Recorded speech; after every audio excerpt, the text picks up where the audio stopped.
এই ক্যাম্পটা তো আমি বলবো যে খুবই ভালো একটা প্র্যাকটিস সেশন হচ্ছে। বাইরের দেশে আসলে এই কাজটা বেশি করা হয়, যে 1-to-1 প্র্যাকটিসটা। আমাদের তো আসলে এই অপরচুনিটিটা হয় খুব কম। না, শুধু অফসাইডে না, প্রত্যেকটা প্লেয়ারকে নিয়ে আসলে ইন্ডিভিজুয়াল কাজ করানো হচ্ছে। সাইফ বলেন, পারভেজ ইমন, তারা কিন্তু জায়গায় দাঁড়া ছয় মারতে পারে। আমি একটু আনলাকি বলবো, জাকির আলী অনেক যদি টেস্ট ম্যাচে সে খেলতে পারেনি, চমৎকার প্র্যাকটিস করেছেন। না, এই ক্যাম্পটা তো আমি বলবো যে খুবই ভালো একটা প্র্যাকটিস সেশন হচ্ছে। ইন্ডিভিজুয়াল প্লেয়ারের কিছু শর্টস আর কি ইমপ্রুভ করার জন্য। ইন্ডিভিজুয়াল আমরা বাইরের দেশে আসলে এই কাজটা বেশি করা হয়, যে 1-to-1 প্র্যাকটিসটা।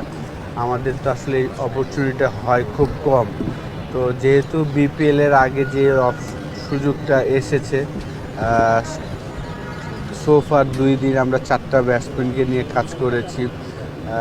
তাদের ইন্ডিভিজুয়াল আপনার শটসগুলো ইমপ্রুভ করার জন্য আর কি। ওরা পারে এই শটগুলো, কিন্তু আরও যেন পারফেকশন হয়, সেই কারণেই আসলে দেখা যাচ্ছে যে ক্রিকেটিং শটসের উপরে যেন আমরা বেশি আর কনফিডেন্স নিয়ে খেলি, সেই জিনিসগুলো নিয়ে কাজ করার চেষ্টা করছি। আশরাফুল ভাই, দেখছিলাম তো শুধু অফসাইডে খেলানো হচ্ছে এবং অফসাইডে নেটও দেওয়া হচ্ছে, এটা আসলে কি কারণে?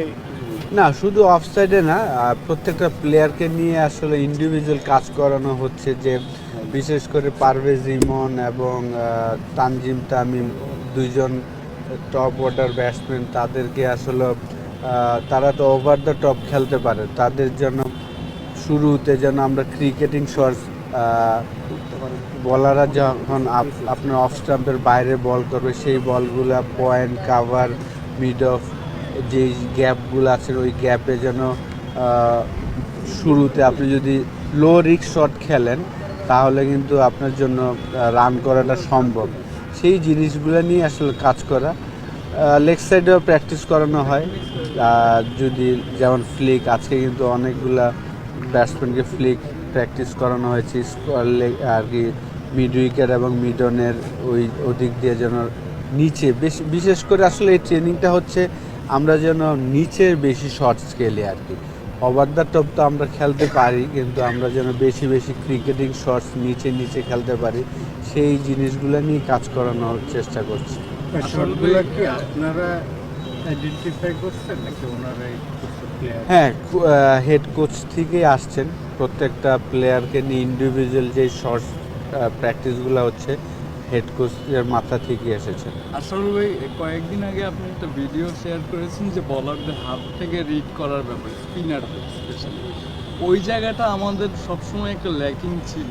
আসলে এমনি আমাদের প্লেয়ারদের সাথে কি কথা হয়েছে নাকি যে এই যে ফিট ইউজ করতে পারাটা, বল হাতের থেকে রিড করতে পারলে প্যাডে লাগবে না বলটা, যে না, এখন তো আমরা আসলে সিম্বল নিয়ে কাজ করতেছি। স্পিন ট্রেনিং যখন শুরু হবে, হয়তো বা 10-11 মনে হয় আপনার সেন্টারে যখন স্পিন খেলা হবে, তখন হয়তো বা এই বিষয় নিয়ে কোচ আমরা আলাপ করব। তো অবশ্যই আপনি যদি পেস বলেন, স্পিন বলেন, আপনি যদি আগে থেকে পিক করতে পারেন যে এইটা এই জায়গায় আসতেছে, এই লেন্থে আসতেছে, তখন আপনার জন্য সহজ হয় খেলাটা। আশরাফুল ভাই, সাইফ হাসানকে আপনি দেখেছেন রংপুর রাইডার্সে, এখন দেখছেন আসলে ক্যাম্পেও তিনি আছেন।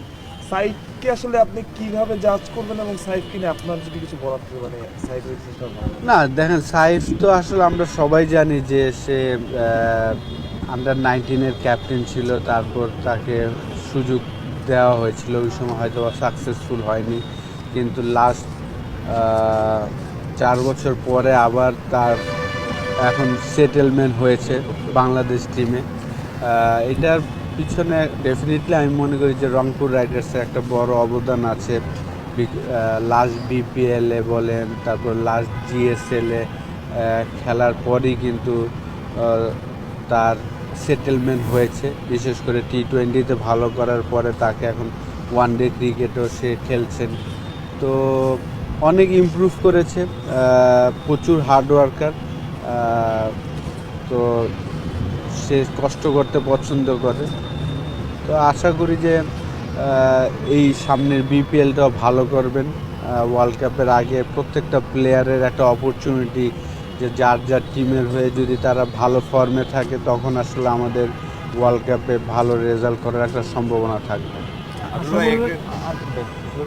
সাইফার নিয়ে জিজ্ঞেস করছি যে আপনি তাকে অনেক কিছু দেখছেন, সাইফারকে কোন পজিশনে আপনি দেখছেন? কারণ ন্যাশনাল টিমে আসার পরে যদি তার পজিশনটা বেশ 2-3 বার চেঞ্জ হয়েছে, তার মানে কি একটা প্লেয়ারকে যখন আমরা সেটেল করতে যাবো তখন কি তাকে একটা নির্দিষ্ট পজিশনে সেটেল করাটা বেটার, নাকি আপনারা মনে করেন যে ও মানে he can change various position, মানে কোনটা টিমটাকে বেটার মনে হয় আপনি?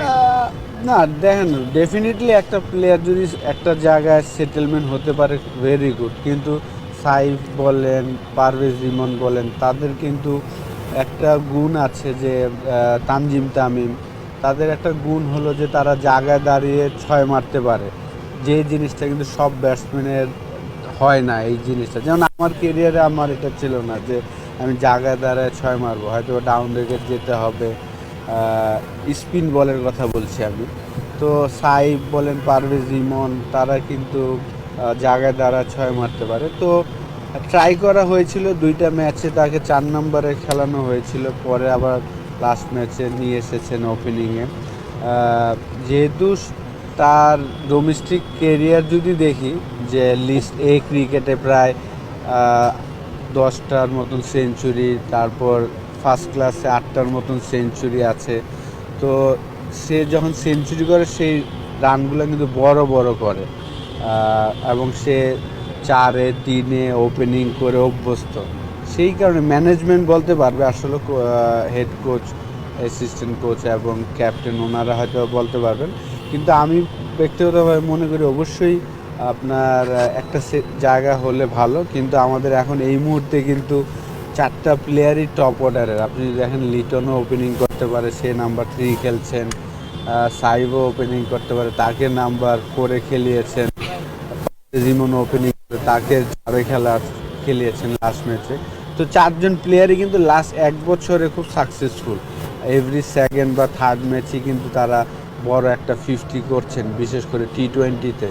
তো এটা একটা পজিটিভ দিক যে আপনার সব সিচুয়েশন খেলার যদি জানেন তাহলে আপনার জন্য, টিমের জন্য ভালো।